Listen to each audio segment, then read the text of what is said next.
साधु साधु साधु। नमो तस् भगवतो अरहतो सम्मा संबुद्धस्स। साधु साधु साधु। जिन्होंने मुझे धर्म बताएं, शांति की मार्ग दिखाएं, उन परम पूजनीय गुरुबंत जी के चरणों में सादर प्रणाम हूँ। मैं अभी आप लोगों को एक विशेष कारण के बारे में बताने जा रहा हूँ। आप लोग तो समझ गए होंगे मैं किस चीज़ के बारे में बात करने वाला हूँ। क्या है वो? बहुत लोग सोचते हैं कि मैं इतना अच्छा काम किया हूँ, मैं दान दिया हूँ, मैं दूसरों को मदद करता हूँ, मैं गरीबों को मदद करता हूँ, मेरे साथ ही ऐसा क्यों होता है? मेरे साथ ही इतना दिक्कत परेशानी क्यों? मैं बड़े बूढ़े लोगों को इज्जत करता हूँ, सेवा सत्कार करता हूँ, मेरे साथ ही ऐसा क्यों? उसका बहुत बड़ा राज है, बहुत बड़ा राज। बहुत लोग बोलते हैं कि मैं इतना कमाता हूँ, इतना से इतना गरीबों में बांट देता हूँ, फिर भी मेरे साथ इतना दिक्कत परेशानी क्यों? मैं अच्छा लोग हूँ, मेरे साथ ही इतना बुरा क्यों होता है? मेरे साथ इतना परेशान। आपको समझ में आ जाएगा ये पूरा ध्यान से सुनने के बाद। ये प्रवचन ध्यान से सुनिए, आपको पूरा समझ में आ जाएगा कि आपके साथ दिक्कत क्यों होता है। आप अच्छा काम कर सकते हैं, आप बचपन से अच्छा काम कर सकते हैं, लेकिन आपके साथ जो प्रॉब्लम आपको आता है, जो परेशानी आता है, उसका सामना आपको करना पड़ता है। ये कैसे होता है, ये क्यों होता है, और इसको कैसे खत्म करें, सब समझ में आ जाएगा आपको। क्योंकि मैं जो अभी बताने जा रहा हूं आपको, वो भी उसके अनुसार एक सत्य कहानी है। उसका राज क्या है? अच्छे लोगों के साथ बुरा होना, अच्छे लोगों के साथ इतना, अच्छे लोगों को दुख पहुंचना, अच्छे लोगों को इतना परेशानी क्यों? उसका राज है क्या? बहुत बड़ा राज है। क्या है? कर्म। कर्म। ये भी उसी के अनुसार है, सत्य कथा। आपको पूरा अच्छा समझ में आ जाएगा। क्योंकि आप लोग तो इस जन्म में अच्छा कर सकते हैं, इस जन्म में आप लोग अच्छा करते हैं, पुण्य करते हैं, दान देते हैं, दूसरों को मदद करते हैं, गरीबों को देते हैं। जिसके पास घर नहीं उसका घर बना कर दे सकते हैं, दूसरों को मदद करते हैं। कितना भी करें, अगर आप पिछले जन्म में पाप किए हैं, तो दूसरों को दुख दिए हैं, तो प्राणी हिंसा किए हैं, तो चोरी किए हैं, तो व्यभिचार किए हैं, तो झूठ बोले हैं, तो नशा किए हैं, तो चुगली बोले हैं, तो चुगली किए हैं, तो कठोर वचन बोले हैं, तो मिथ्या दृष्टि थे, तो पिछले जन्म में उसका फल शायद आपको इस जन्म में मिल सकता है। क्योंकि भगवान बुद्ध जी बताएं कर्म के बारे में, यानी कर्म का विषय जो है, विपाक देने का, कर्म के बारे में सोचना अचिंत्य है। जो कोई सोचने जाएगा तो पागल हो जाता है। सोचिए, भगवान बुद्ध जी कर्म के बारे में बताएं हम लोग कुछ, हम लोग उतना जान जाएंगे तो काफ़ी है। लेकिन अभी ये छोटा समय में मैं आपको कर्म के बारे में पूरा नहीं बता सकता हूँ। हम लोग भी कर्म के बारे में पूरा नहीं जानते हैं, तो आपको कर्म के बारे में जितना हो सके इस समय में थोड़ा सा हम बताऊंगा। और आपको जो कष्ट मिलता है, आप अच्छे लोग हो सकते हैं, आपको जो दिक्कत होती है वो किस कारण से होता है, ये जो कहानी है सत्य कथा, उससे भी आप लोग समझ में आ जाएगा।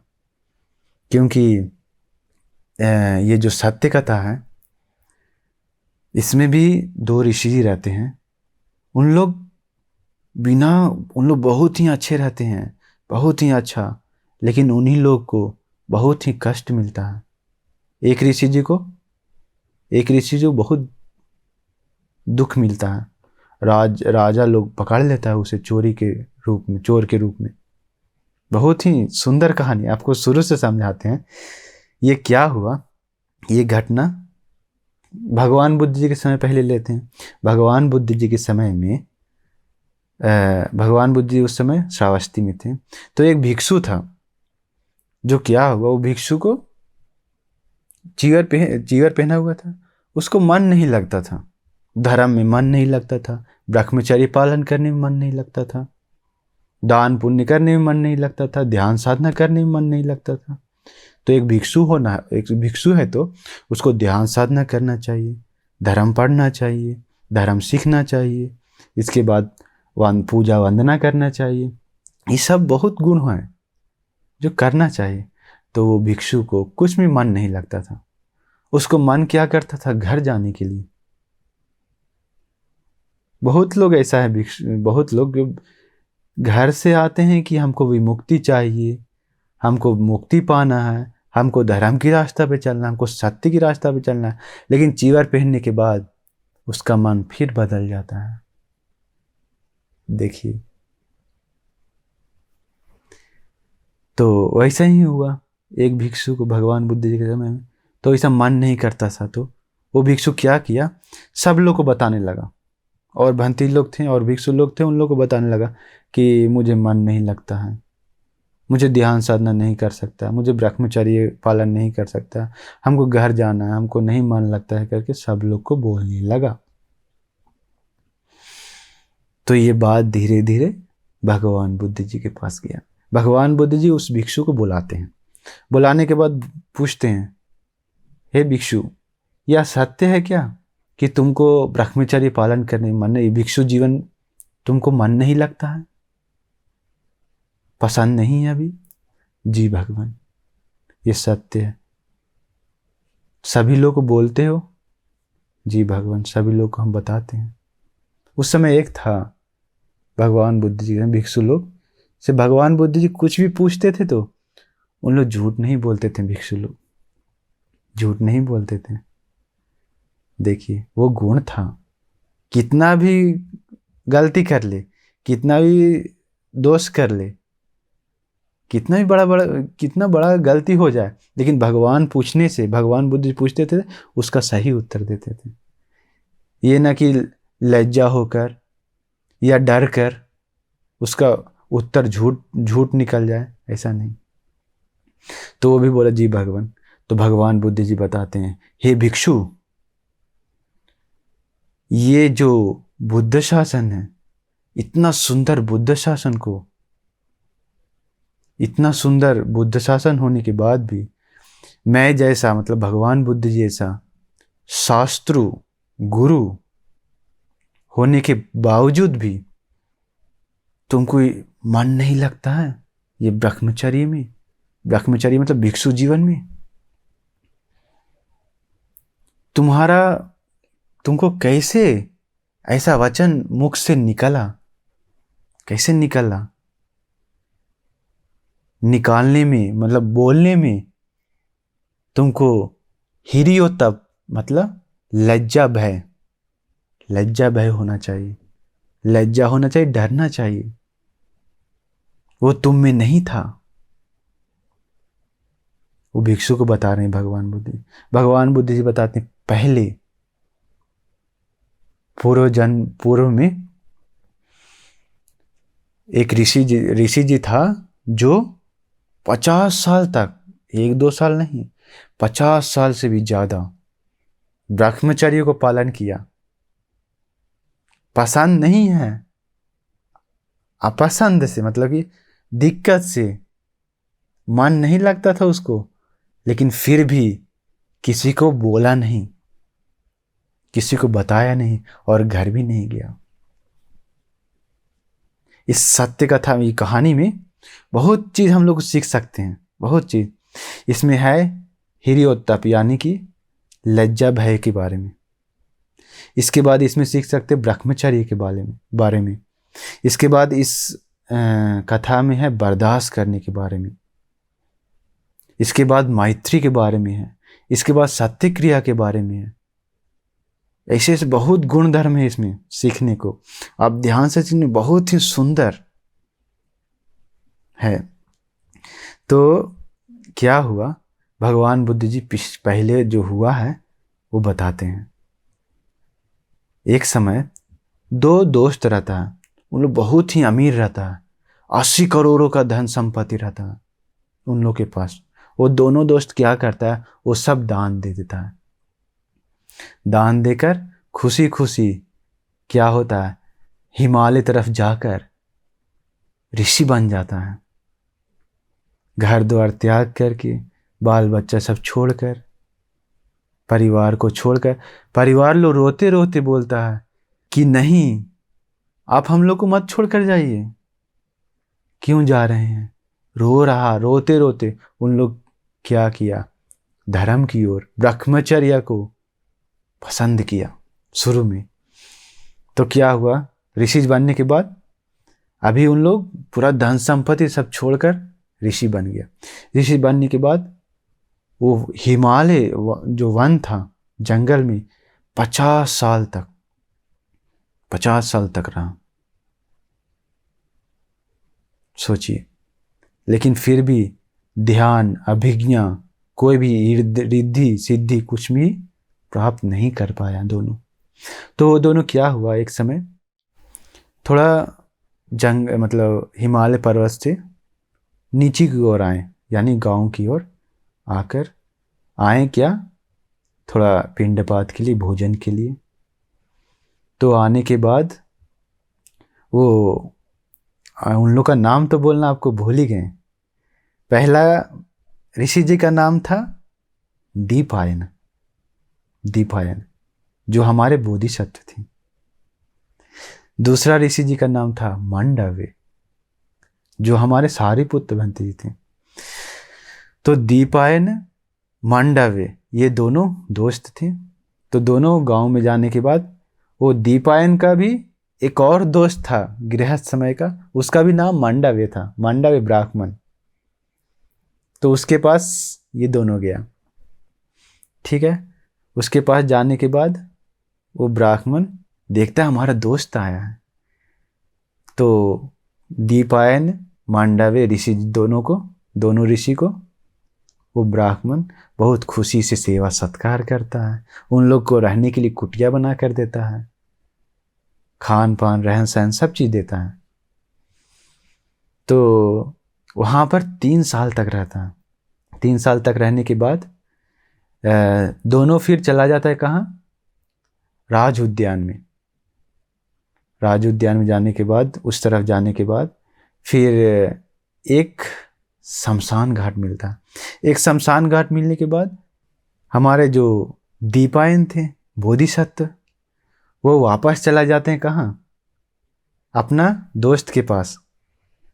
फिर जो मांडव्य रहता है वो ये शमशान घाट के पास ही कुटिया बनाकर रहने लगा। तो क्या होता है, अभी दोनों दो तरफ, हमारे बोधिसत्व दीपायन ऋषि जी अपना दोस्त के पास चला गया, ब्राह्मण के पास, वहाँ रहने लगा। और हमारे सारिपुत्र भंती मांडव्य ऋषि जी शमशान घाट में एक कुटिया बनाकर रहने लगा। तो उस समय क्या होता है, गांव में चोरी हो जाता है। गांव में चोरी होकर कुछ समय तक रहने के बाद, गांव में चोरी होने के बाद वो चोर दौड़कर भागने लगता है सामान उठाकर। तो गांव के लोग पीछा करता है, पीछा करते करते करते करते देखता है कि अभी हम पकड़ा जाएंगे, अभी हम कैसे बचें करके। वो जो सामान रहता है वो देखता है कि शमशान घाट की उस तरफ एक कुटिया है। तो चोर दौड़ कर जाकर उस कुटिया के सामने दरवाजे के पास रख देता है। रख कर वो चोर भाग जाता है।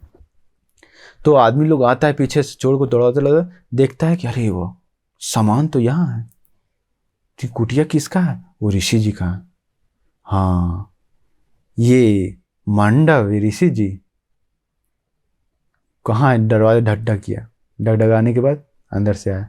क्या हुआ, क्या हुआ, रात में चोरी करते हो और दिन में ऋषि जी जैसा ब्रह्मचर्य को पालन करते हो, पिंडपात आते हो करके सब लोग डांटने लगा। चोर रात में चोरी करते हो करके सब लोग डांटने लगा। डांट कर सब लोग मारने लगा वहीं पर। देखिए मांडव्य ऋषि जी कितना गुणवान थे। उसको चोरी में फंसा दिया सब लोग। उस जीवन में कुछ भी पाप उन लोग नहीं किया था। देखिए अपना जो भी 80 करोड़ का धन संपत्ति भी था वो सब भी दान देकर आया, और यहाँ चोरी में फंस गया। चोरी नहीं किया लेकिन फंस गया। आदमी लोग मारने लगा, पूरा मार मार कर पीट पीट कर राजा के पास ले गया। राजा के पास लेके जाने के बाद राजा भी बिना सोच समझ के, हाँ, सामान के साथ ये चोरी किया है करके, पकड़ा गया है करके, इसको जाकर मृत्यु दंड दिया। उसको बोला जाकर नुकीला लकड़ी पर बैठाने के लिए। उस समय का राजा लोग का दंड होता था, बहुत अलग अलग प्रकार का होता था, बहुत प्रकार का होता था। उसमें से एक था क्या, एक नुकीला डंडा या लोहा का एक नुकीला खंबा जैसा गाड़ता था। उस पर क्या करता था, उस व्यक्ति को जिसको मृत्युदंड मिला है उसको उस पर बैठा देता था।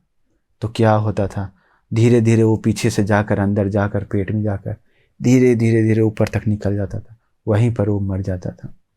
वो भी एक राजा का दंड देने का सिस्टम था उस समय का। तो उसको भी, ऋषि जी को भी वही दंड देने के लिए बोला राजा। तो क्या हुआ, सभी लोग, राजपुरुष लोग ऋषि जी को पकड़ कर लेके गया, मारते हुए पीटते हुए लेकर गया। कहाँ, जहाँ पर मृत्यु दंड देता था। तो वहाँ पर ले जाने के बाद क्या हुआ, उन लोग एक लकड़ी से नुकीला खंबा गाड़ा, उस पर बैठाया ऋषि जी को। लेकिन वो आश्चर्य, वहाँ पे क्या हुआ, वो खंबा, वो नुकीला, वो अंदर नहीं जा रहा था। मोटा रहता है, ऊपर नुकीला जैसा रहता है, तो नोक से वो अंदर नहीं जा रहा था। आश्चर्य। तो राजपुरुष लोग क्या किया, ऋषि जी को फिर लकड़ी को हटाकर नीम का लकड़ी से लेकर, नीम का लकड़ी से बनाकर उस पर बैठवाया। फिर भी नहीं अंदर जा रहा है। राजपुरुष लोग आश्चर्य हुआ, क्या है ये।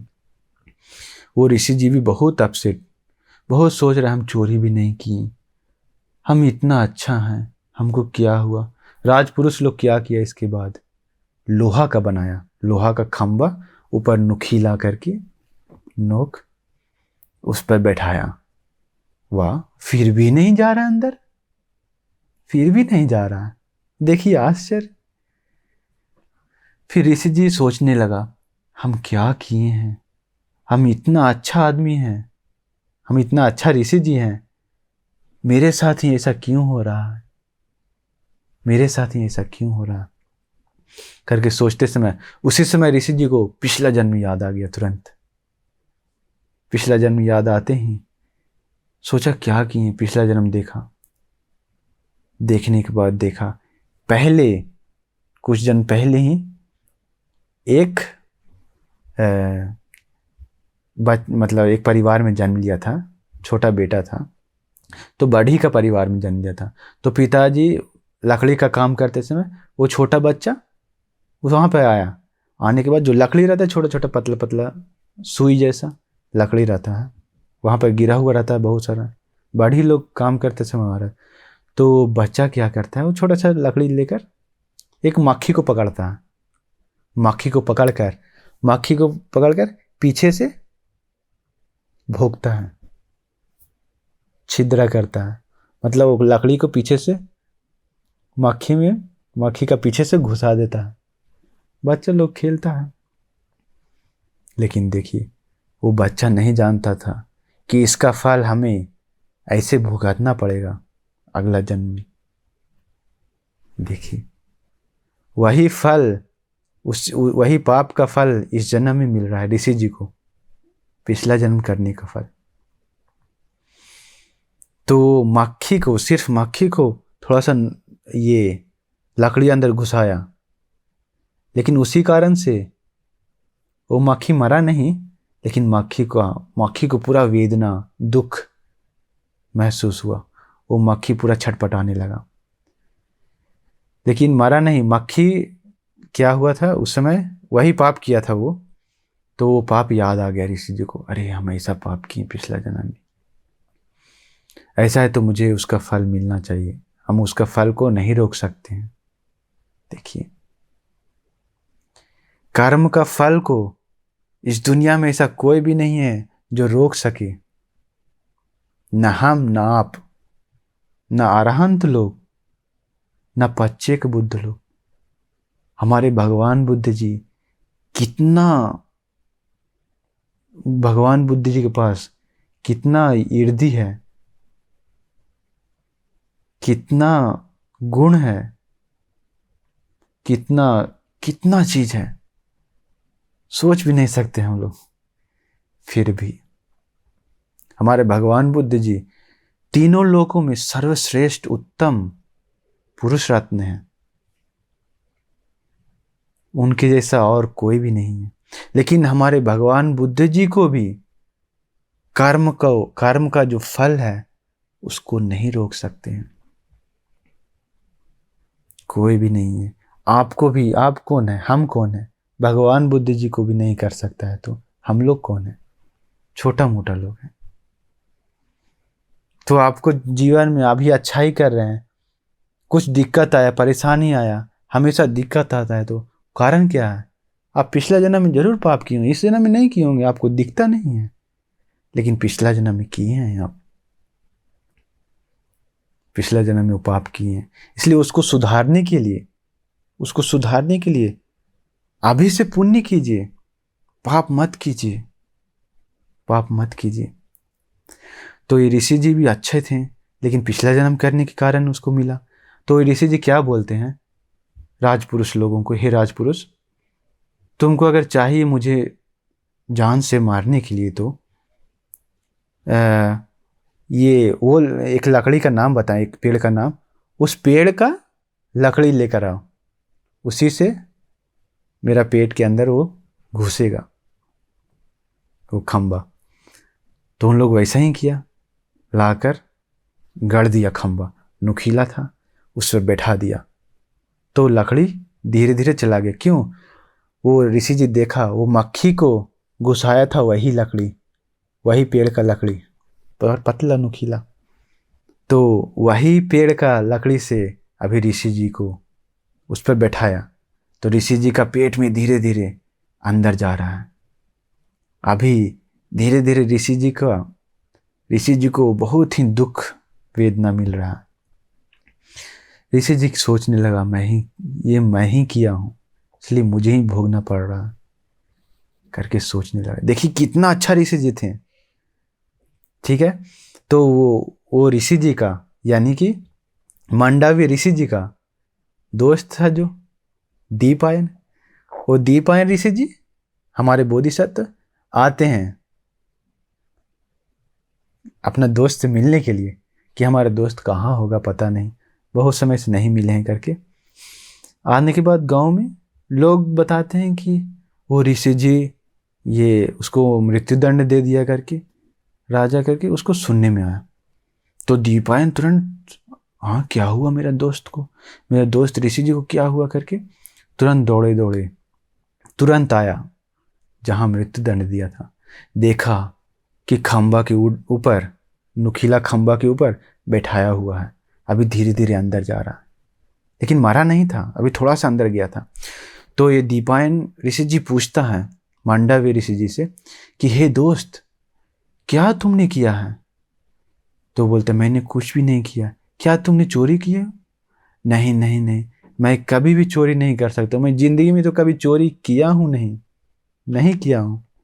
मैं जो भी धन संपत्ति था मेरे पास सब दान देकर आए हैं, लेकिन कभी भी जीवन में चोरी नहीं किए हैं करके बोलता है। फिर मांडव्य से पूछता है, वो हमारे बोधिसत्व दीपायन बोधिसत्व मांडव्य, सारिपुत्र भंते जी ही मांडव्य थे जो लकड़ी के ऊपर थे, और बोधिसत्व ही पूछते हैं। तो बोधिसत्व पूछते हैं दीपायन बोधिसत्व हमारे कि हे दोस्त, तुमको इतना करने पर तुमको गुस्सा तो नहीं ना आया, वायर तो नहीं ना आया, उत्पन्न नहीं ना हुआ? तो वो देखिए कितना सुंदर बात बताते हैं उस समय। वो मांडव्य ऋषि जी बोलते हैं, वहाँ बैठे हुए अभी अभी वो खंबा के ऊपर बैठा हुआ, नुकीला खंबा के ऊपर, अभी धीरे धीरे अंदर जा रहा है, खून गिर रहा है वेदना के साथ।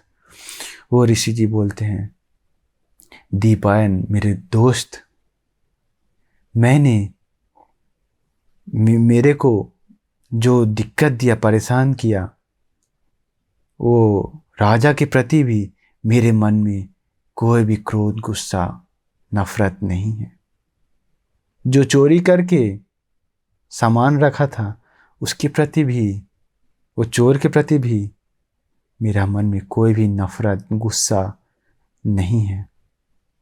ये राजपुरुष लोग जो मुझे पकड़कर यहाँ लेकर आया मारते हुए, उन लोग के प्रति भी मेरा मन में क्रोध, गुस्सा, नफरत नहीं है।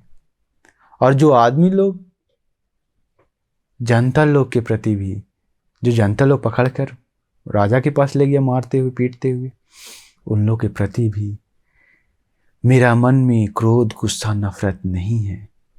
देखिए कितना सुंदर है। तो ये दीपायन ऋषि जी वो सुनने के बाद वो सोचते, अहो आश्चर्य, ये मांडव्य ऋषि जी हमारे दोस्त के पास इतना गुण है, इनका छाया भी हमको सुखकर है, इनके पास भी रहना हमको बहुत सुखदायक है करके वहीं पर पालथी मार कर बैठ जाता है, वहीं जहाँ खंबा के नीचे ही बैठ जाता है वहीं पर। तो बैठने के बाद ऊपर से वो क्या बोलता है, मांडव्य ऋषि जी धीरे धीरे पेट में उसका लकड़ी जा रहा था खंबा, तो जाते समय धीरे धीरे उसका जो खून गिर रहा था नीचे से, वो दीपायन ऋषि जी का शरीर पर गिर रहा था। शरीर उनका सोने का रंग था, लेकिन जहां जहां खून गिरा वहां वहां काला रंग दिखने लगा, इसलिए उनका नाम कान्हा दीपायन पड़ गया। तो क्या हुआ, सुबह तक बैठा हुआ था, तो राजा को पता लगा कि ऐसे ऋषि जी एक कहकर बैठा हुआ है करके। राजा आया, तुरंत आकर पूछा, हे ऋषि जी तुम क्यों यहाँ बैठे हुए हो? तो ये ऋषि जी बोलता है हम, ये मेरा दोस्त है, इनका जीवन बचाने के लिए हम यहाँ बैठे हैं करके। तो क्या हुआ? तो नहीं, कुछ नहीं, ये निर्दोषी है करके बोलता है। राजा बोलता है कि ऐसे कैसे हो सकता? तो वो कान्हा दीपायन बोलता है कि ये मेरा दोस्त है, ये निर्दोष है, आपने जो मृत्यु दंड दिया है वो बिना सोच समझ कर दिए हैं, आप कुछ भी नहीं सोचे थे उस समय करके राजा को समझाता है। और फिर राजा पूछता है, कैसे जानते हो तुम कि ये चोरी नहीं किया है करके? तो वो कान्हा दीपायन ऋषि जी बोलते हैं कि नहीं राजन, ये मेरा दोस्त है, हम लोग 50 साल तक हिमालय में ऋषि थे, ब्रह्मचर्य को पालन किए, कभी भी चोरी नहीं किए, हम लोग का धन संपत्ति इतना था, सब दान देकर आए, क्यों चोरी के? पूरा समझाया राजा को, बताया ये वो। राजा पूरा अपसेट हो गया, अहो हम कैसा पाप कर्म करने गए, ये एक निर्दोषी को जान से मारने के लिए मृत्यु दंड दिए करके। अपना जो ये राजपुरुष लोग हैं, राजा बोलता है तुरंत जाओ उस ऋषि जी को उठाकर ये बाहर निकालो खंबा से। ऋषि जी मरा था नहीं, तब तक थोड़ा अंदर गया था, बस मरा था नहीं, पूरा खून की रह वेदना, दुख। तो ऋषि जी को निकालता है, निकाल नहीं पाता है कोई, देखिए कर्म, निकाल नहीं पाता है। तो ऋषि जी बोलता है, मांडवी ऋषि जी बोलता है कि नहीं राजन, ऐसे मुझे नहीं निकाल सकते हैं, क्योंकि पहले हम ऐसा कर्म किए हैं जो मक्खी को पीछे से घुसाएं, पतला लकड़ी, उसी का फल अभी मिल रहा है मुझे। तो देखिए, तो उसका फल मिल रहा है करके अगर चाहिए मुझे मेरा जीवन बचाने के लिए, तो जो लकड़ी जितना घुस गया अंदर, उसको उतना ही मैं काटने के लिए बोला, निकाल नहीं सकते हैं।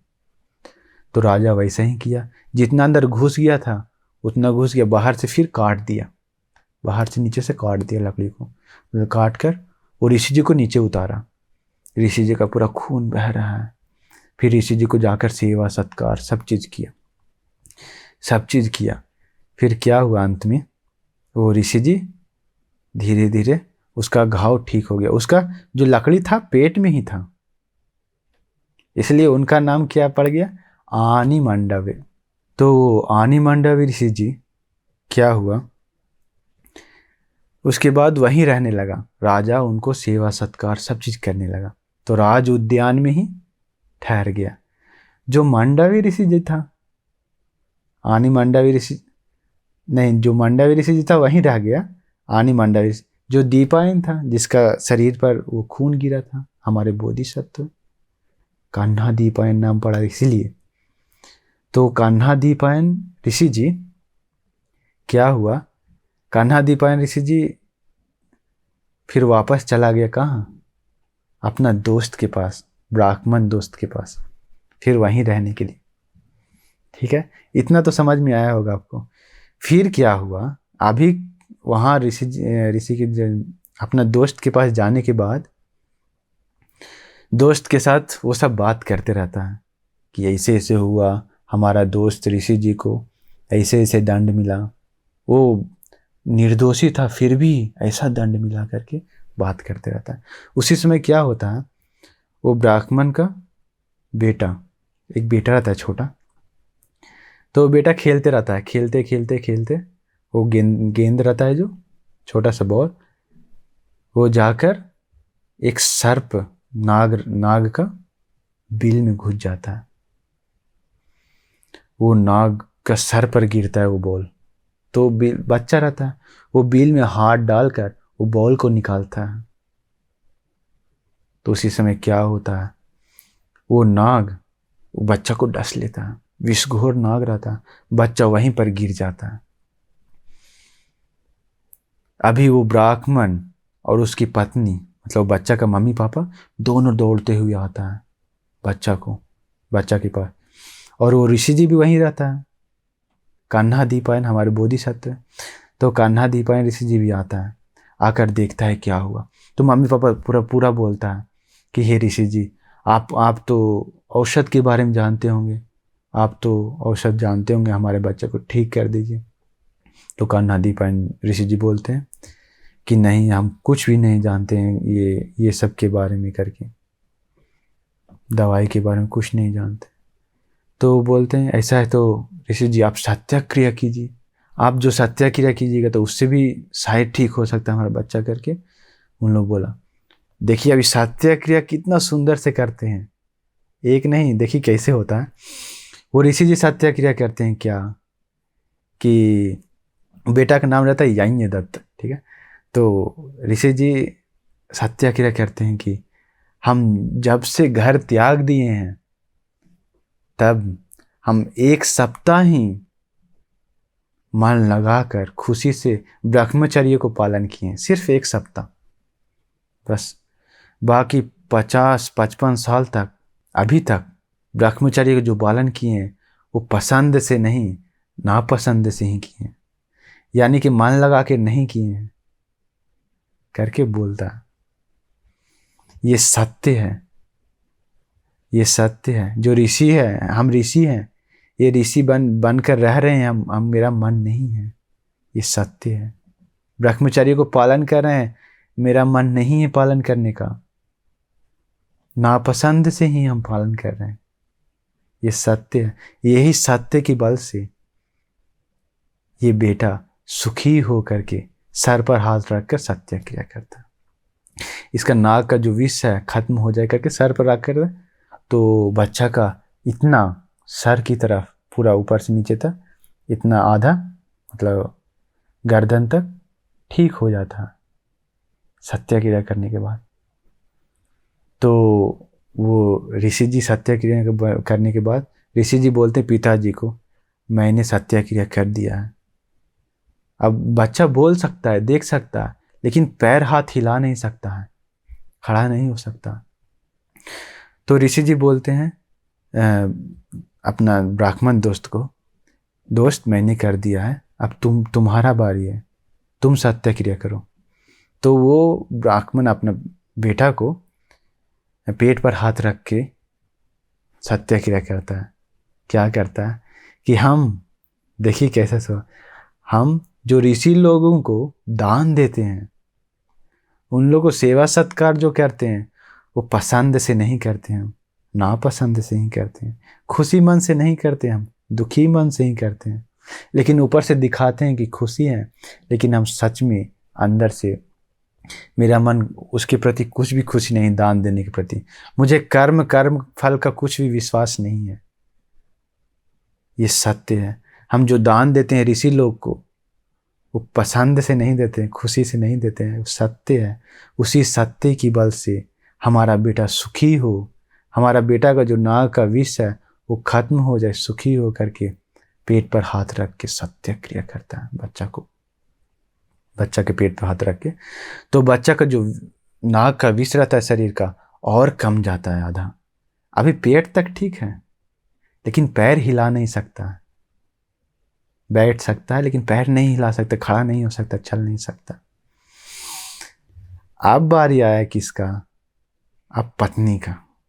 तो पिताजी बोलता है पत्नी से,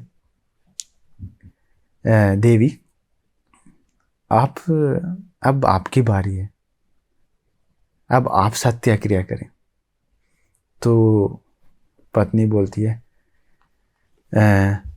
आपके सामने मुझे सत्य क्रिया करने के लिए मुश्किल है, ऐसा सत्य है, मतलब कड़वा सत्य है, आपके सामने नहीं कर सकते हैं। पति से बोलता है। तो क्या बोलता है? पति बोलता है, नहीं नहीं, तुम सत्य क्रिया करो, कुछ भी हो कोई दिक्कत नहीं, जो सत्य है वही बोलो, कोई दिक्कत नहीं, हमारा बेटा जीवित हो जाएगा तो काफ़ी है मुझे। तो पत्नी सत्य क्रिया क्या करती है कि ये जो नाग है, विषघोर नाग था, वो मेरा बेटा को डस लिया। वो नाग के प्रति जो मेरा मन में अप्रिय अमनाप आया है, मतलब गुस्सा, क्रोध आया है, नफरत आया है, वही तुम्हारा पिताजी के बारे में मेरा मन में क्रोध, नफरत, गुस्सा वैसा ही है। जिस प्रकार से नाग के प्रति है, विषघोर नाग के प्रति, उसी तरह तुम्हारे पिताजी के प्रति मेरा मन में घृणा है। ये सत्य है। डरा नहीं, बोल दिया, बच्चा को बचाना पड़ेगा। ये सत्य है। पैर पे हाथ रख के, ये सत्य है, ये सत्य की बल से मेरा बेटा सुखी हो करके बोली पत्नी। तो मम्मी का जो सत्य क्रिया करने के बाद वो बेटा सुखी हो गया, खड़ा होकर फिर दौड़ने लगा। देखिए तीनों का सत्य क्रिया, लेकिन तीनों का सत्य क्रिया अलग ही था, कुछ सोच भी नहीं सकते, ऐसा था। तो क्या क्या सत्य क्रिया था? पहला का था ऋषि जी ब्रह्मचर्य को नापसंद से ही, खुशी से नहीं, दुखी से ही सुरक्षा किए। दूसरा का सत्य क्रिया क्या था पिताजी का, कि वो दान जो भी देते थे ऋषि लोग को, कोई भी सेवा सत्कार करते थे तो खुशी मन से नहीं करते थे, कर्म फल का विश्वास नहीं करके करते थे, वो सत्य था उसका। फिर पत्नी का सत्य का क्या था? अपना पति के प्रति कुछ भी खुशी नहीं था, नापसंद था, नफरत था मन में। वो तीनों आपस में फिर बात करता है। अभी बच्चा ठीक होकर चला गया, तीनों आपस में बात करता है। तो पति पत्नी से पहले बोलता है क्या कि तुम ऐसा सत्य छुपा कर रखे हुए थे, मतलब कि तुम ऐसे कैसे सोच सकते हो मेरे बारे में? तुमको हम शादी करके, तुम्हें हम जवान के समय में लाए थे घर में, इतना समय हो गया, फिर भी तुम मेरे साथ नफरत करते हो? ऐसे पूछा, क्यों करते हो? तो फिर माफ़ी मांगने लगा पत्नी। माफ़ी मांगकर फिर बोलता है आपसे नहीं करेंगे करके, वो माफ़ी मांगने लगा वो। लेकिन वो पति को छोड़कर भी नहीं जाता। कारण क्या है पूछने पर वो बोलती है कि पत्नी, मेरा परंपरा में सात परंपरा में कोई भी अपना पति को छोड़कर नहीं गया है, इसलिए मैं अपना पति को छोड़कर नहीं जाऊंगा। अगर मैं पति को छोड़कर चला जाऊंगा तो वो जो मेरा परंपरा लोग है, परिवार लोग है, मुझे डांटेगा, निंदा अपमान करेगा कि तुम्हारा जो परंपरा था वो शुद्ध पवित्र था, तुम ये परंपरा को तोड़ दिए हो, खत्म कर दिए हो करके निंदा अपमान मिलेगा। इसलिए आपको हम छोड़ कर नहीं गए, इसलिए आपके पास ही थे हम, लेकिन नापसंद से थे करके बोला। फिर वो ब्राह्मण पिताजी से पूछता है कि दोस्त, तुम क्यों दान देते समय ये नापसंद से, कर्म का फल विश्वास न करके दान देते हो, तो क्यों देते हो इसे? तो ब्राह्मण बोलता है, ऋषि जी, मेरा परंपरा से, मतलब पहले से सब लोग दान देते आया है, ठीक है, तो वही दान मैं भी देते आ रहा हूँ। अगर हम दान नहीं देंगे तो लोग हमें डांटेगा, निंदा अपमान करेगा, इसलिए मैं दान देता हूँ। वो डर से, निंदा अपमान मिले इसका डर से वो दान देता है।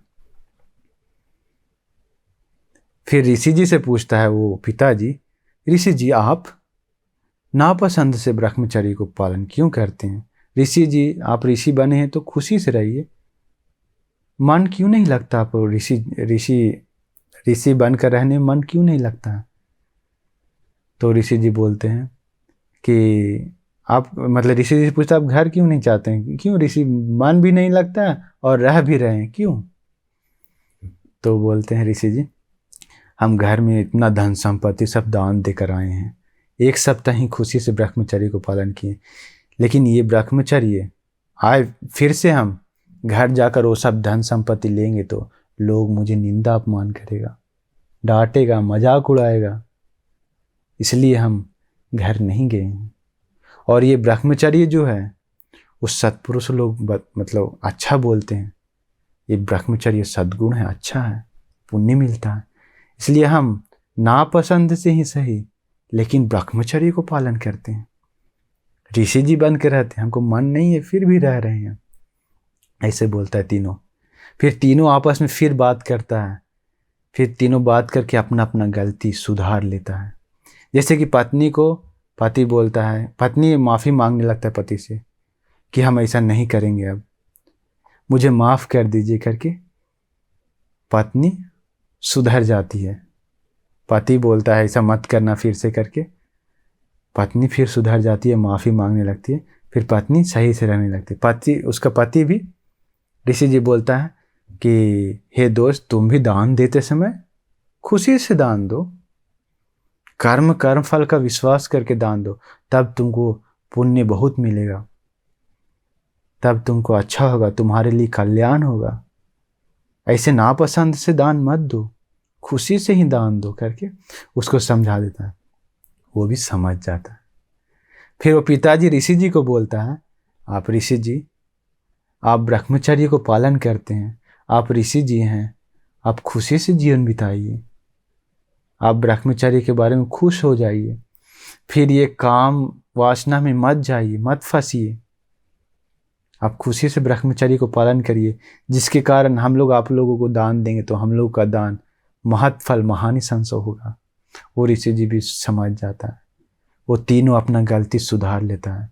अभी ऋषि जी वो सब होने के बाद ऋषि जी फिर हिमालय में चला जाता है। फिर हिमालय में जाकर हमेशा मन लगाकर ब्रह्मचर्य को पालन करता है। वो पति जो दोस्त था ऋषि जी का, वो भी खुशी से दान देने लगा सब लोग को, कर्म का फल विश्वास करके, मतलब देने से उसका फल मिलता है करके विश्वास करके दान देने लगा। अगर अच्छा देंगे तो अच्छा मिलता है, अगर बुरा देंगे तो बुरा मिलेगा, यही है। तो विश्वास करके दान देने लगा खुशी से। पत्नी भी अपना पति के प्रति बहुत इज्जत गौरव से उस समय से रहने लगा। तो वो ऋषि जी भी ध्यान अभिज्ञा उत्पन्न किया, क्योंकि 50 साल तक नहीं कर पाए, क्योंकि मन लगा के नहीं रहता था, वो मन नहीं लगता था उसमें, इसलिए ध्यान भी उत्पन्न नहीं कर पाया। रिद्धि सिद्धि भी उत्पन्न नहीं कर पाया था वो। अभी ऋषि जी को रिद्धि भी है, अभी अंतिम में रिद्धि सिद्धि पूरा उत्पन्न करके ध्यान समाधि अभिज्ञा पूरा उत्पन्न किया, फिर मरने के बाद ब्रह्म लोक में जन्म लिया ऋषि जी। वो मम्मी पापा दोनों मरने के बाद दिव्य लोक में। देखिए देखिए कितना आश्चर्य था ये कथा। तो वो देखिए हमारे ये सारिपुत्र बनते जी, इसमें मांडव्य जो ब्राह्मण ऋषि जी था, सारिपुत्र बनते कितना अच्छे थे, कितना अच्छे थे, लेकिन उसको फिर भी उतना बुरा वक्त आया उनको भी। कारण क्या था? पिछला जन्म में छोटा पाप किया, इसलिए सिर्फ एक मक्खी को देखिए, वो मक्खी उस कारण से नहीं मरा था, इसलिए वो ऋषि जी भी नहीं मृत्यु हुआ। अगर मर जाता तो ऋषि जी का भी मृत्यु होना निश्चित था। उसी कर्म का फल वैसा ही मिलता है। देखिए तो आप अभी मक्खी नहीं, अभी आजकल कितना लोग पाप करते हैं, मुर्गा काटते हैं, मुर्गी काटते हैं। देखिए प्राणी हिंसा कितना करते हैं, प्राणी हत्या, फिर मछली मारते हैं कितना लोग खाने के लिए। सोचिए कितना पाप मिलता होगा। चोरी करते हैं दूसरे लोग को सामान, व्यभिचार, झूठ, नशा, चुगली, कठोर वचन, गाली देते हैं, लड़ाई झगड़ा करते हैं, सब पाप है। कोई मतलब नहीं, करने से कोई मतलब नहीं। वो मक्खी को सिर्फ ऐसे करने से, छोटा सा मक्खी को पकड़कर उसको पीछे से छोटा पतला लकड़ी घुसाने से वैसा कर्म फल मिला, तो आप लोग जो करते हैं पाप, अगर आप करते हैं तो सोचिए आपको कैसा फल मिलेगा, कैसा फल मिलेगा। इसलिए ध्यान से रहिए, कभी भी पाप मत कीजिए, कभी भी पाप मत कीजिए, क्योंकि हम लोग को जो ये सत्य धर्म मिला है ये बहुत ही विशेष धर्म है। हम लोग को ये जो सत्य धर्म भगवान बुद्ध जी का धर्म है वो सोना की तरह है। अगर आप लोगों को मिला है तो आप लोग उसी सोना को सुरक्षित कीजिए। मैनिक जैसा है, वो मणि को सुरक्षा कीजिए। कोई कोई लोग को उसका जो मूल्य है समझ में नहीं आ सकता, समझ में नहीं आ सकता, लेकिन वो असली में देखेंगे तो मणि सोना सब मूल्यवान है, मूल्यवान है। इसलिए जो धर्म मिला है सत्य धर्म भगवान बुद्ध जी का, उसे अपनाइए। कभी भी दूसरे लोग को मत बोलने जाइए कि मुझे पुण्य करना मुश्किल है, मुझे दान देना मुश्किल है, मुझे शील सुरक्षा करना मुश्किल है। मुख से मत निकालिए, मुश्किल से ही सही करते जाइए। आपको बाद में उसका विपाक, उसका फल बहुत खुशी से भोग सकता है, बहुत खुशी से भोग सकता है। तो इसका आप समझ गए होंगे कर्म के बारे में। भगवान बुद्ध जी बताएं, चेतना हम भिक्खवे कम्मं वदामि, चेतयित्वा कम्मं करोति कायेन वाचा मनसाय। चेतना जो मन में सोचते हैं, चेतना उत्पन्न करते हैं, वही कर्म बनता है। चेतना उत्पन्न करके जो शरीर मन वाणी से करता है वही कर्म बनता है। देखिए तो सही अच्छा चेतना से किए तो अच्छा फल मिलता है, बुरा चेतना से किए तो बुरा फल मिलता है। सोचिए, इसलिए कर्म जो है आप लोग सोच सकते हैं वो कर्म छुप छुप कर आप लोग कर्म कर सकते हैं, ये ध्यान रखिएगा। क्योंकि अभी चोरी करते हैं, व्यभिचार करते हैं, झूठ नशा करते हैं, कुछ भी छुप कर सकते हैं लोग, लेकिन उसका जो फल मिलता है वो फल को आप छुप कर नहीं, सभी लोग को सामने भोगना पड़ेगा, सभी लोगों का सामने भोगना पड़ेगा। अभी आप झूठ बोले हैं तो उसका फल सब लोग के सामने भोगना। अभी प्राणी हिंसा करें तो उसका फल सभी लोगों के सामने ही भोगना पड़ेगा आपको। छुप कर अभी पाप कर सकते हैं, छुप कर सकते हैं, कर्म को कर सकते हैं, लेकिन जो कर्म का फल है उसको छुप कर नहीं, सबके सामने ही भोगना पड़ेगा। देखिए, इसलिए आप लोग अभी भी कम से कम समझ जाइए, आप लोग अच्छा हो सकते हैं, लेकिन पिछले जन्म का जो पाप है वही अभी आ रहा है, आप लोगों को दिक्कत कर रहा है, दिक्कत दे रहा है, परेशानी हो रहा है। इसलिए इस जन्म में जितना हो सके उतना अच्छा कर्म कीजिए, जितना हो सके उतना पुण्य कीजिए। आप लोगों को कष्ट आता है तो आप लोग अच्छा हो सकते हैं, आप लोग अच्छा हैं, आप लोग अच्छे हैं। आप लोगों को दिक्कत आ रहा है तो आप लोग सोचिए ये मेरा ही कर्म है, ये मैंने ही किया है, पिछला जन्म किया है, इसलिए मैं इस जन्म में भोग रहा हूँ। अभी मैं अच्छा कर्म कर रहा हूँ, इसलिए मुझे बाद में अच्छा फल मिलेगा। सोचिए, इस ऐसे सोच सोच कर पुण्य कीजिए। इसलिए मैं आप लोगों को आशीर्वाद करता हूँ कि आप लोगों को खुशी से, शांति से, अच्छा से ध्यान साधना करते हुए, पुण्य करते हुए आप लोगों को जीवन बिताने का भाग्य मिल जाए। साधु साधु साधु।